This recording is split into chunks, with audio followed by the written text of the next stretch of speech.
Hey guys, so right now what you're seeing is OBS Studios. It's a platform that I use to record my videos. But anyway, that's not important. What's important is, well, you're listening to the podcast, so you probably already know the Village Guardian. So, if you don't know this, I improvise a lot of my videos.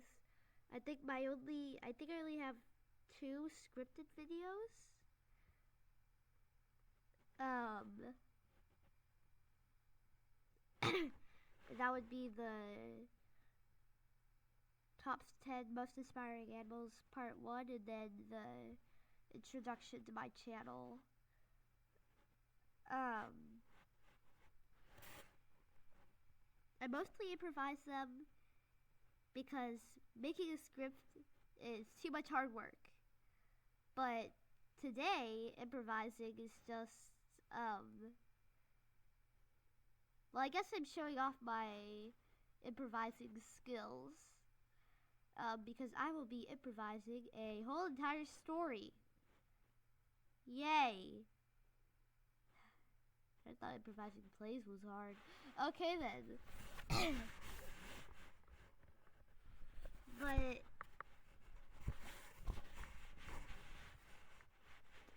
But this is a story about a talking ant, because that's totally realistic. Um,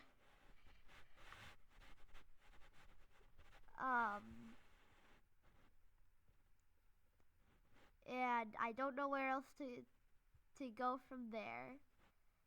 Let's see. Let's just say this ant's name is Melody, because I'm using actual science here, not just yeah, Melody. Okay then. Yeah. She's a girl because all the ants that work outside the colony are girls. Yes, I'm a nerd. Deal with it.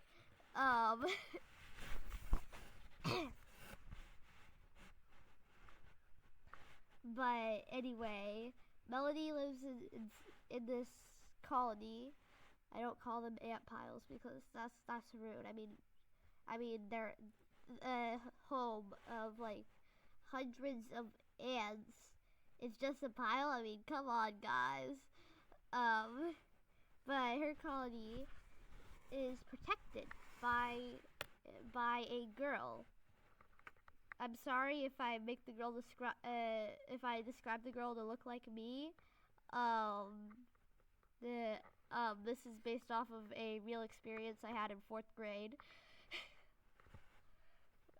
I mean, not all of it.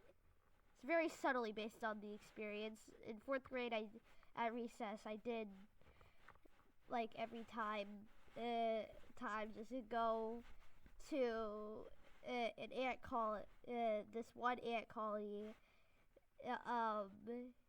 and make sure no boys came to bully it and step on it and just be total destruction to the ant colony, because I've seen that before. It was horrifying.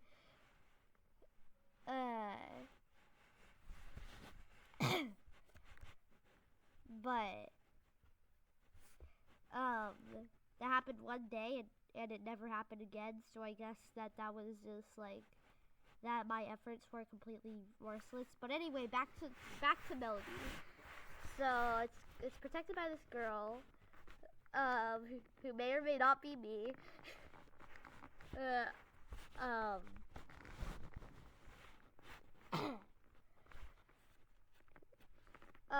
And Melody has an interesting ability, to say the least. And her ability is she is able. Hang on. Oh, sorry. I didn't even think about you recording. Do I have to restart recording because you asked me about breakfast? That's up to you. I prefer not to. Okay, but while I'm assuming you paused. I don't know how to pause an OBS. Okay.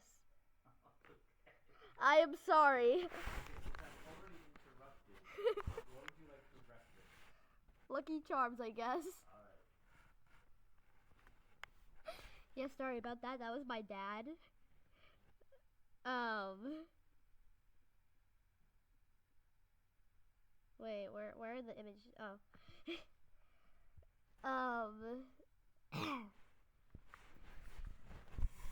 but but anyway, Melody is able to understand what humans are saying, which is not common because I mean an ant's an ant, a human's a human. I mean that should be kind of obvious.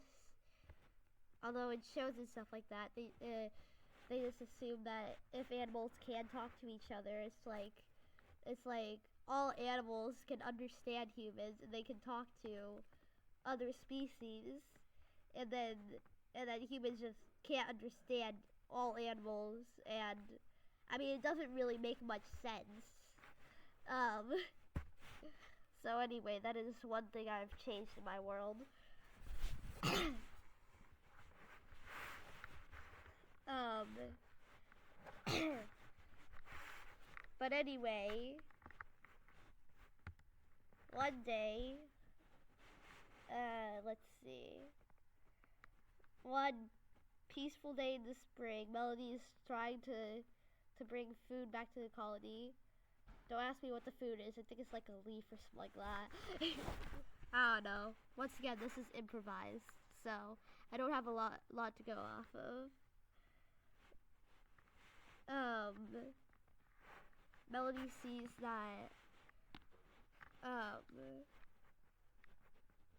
that the village guardian is here.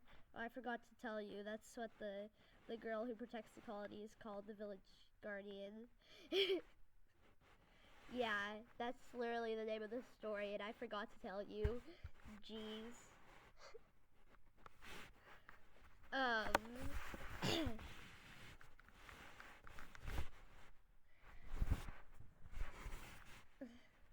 um, but anyway, so Melody just, I mean, Melody's always been more interested in the village guardian than all the other ants. But like other than that, this is just a normal day for Melody. I mean, the village guardian comes every day, except for Saturdays and Sundays.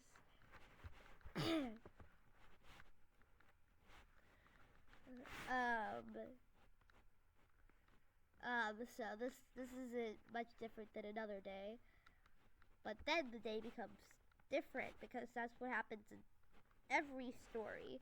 I mean, if it's a story about somebody just living their normal life the whole way through, that's not much of a story, is it? Okay. But anyway, there's this other girl who comes along and starts talking to the village guardian.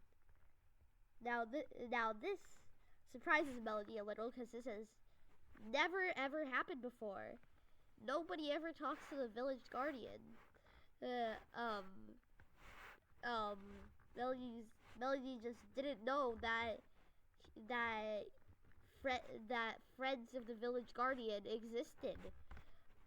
But anyway, the girl asks the village guardian what she's doing, and she explains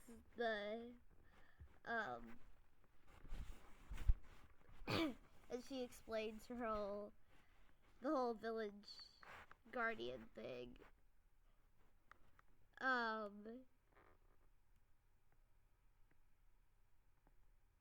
And every time a kid walks by,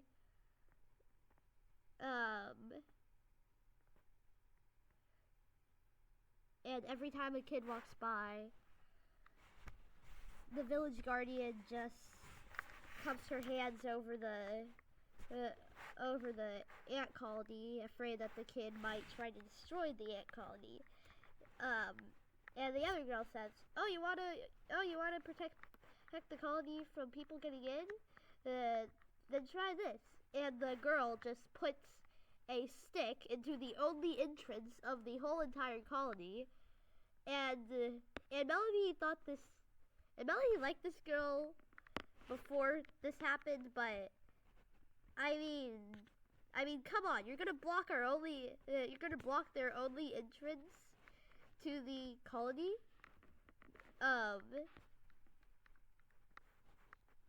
That's where Melody crosses the line. Um, so Melody, rushes toward the girl, and like Melody's gonna like bite her or something like that. Whenever the stick is just suddenly pulled out by the village guardian, because the village guardian realizes that that's not the best thing. That's not the best method.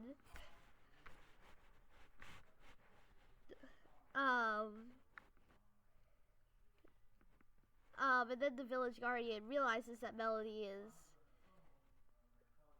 is going toward the girl, probably to bite her. So she says, so get this, the village guardian says, "Watch out," to the girl, "an ant is coming." And now Melody's like infuriated because Melody's like, "Oh my goodness, whose side are you on?" To the village guardian.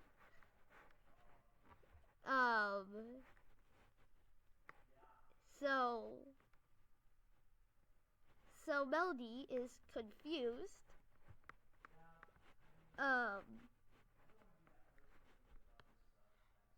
Because now she knows that the village guardian, like, it's no use trying to bite the girl who put the stick in the entrance. Like, biting her is no use. The village guardian will just tell her to watch out. And then the girl will move out of the way. So confused, Melody goes back into her colony, and now she's thinking somewhat different things of the village guardian. So that's my story for now. Come back for part 2. This is going to be like a chapter book one day. But anyway, I have nothing else to say. Bye bye.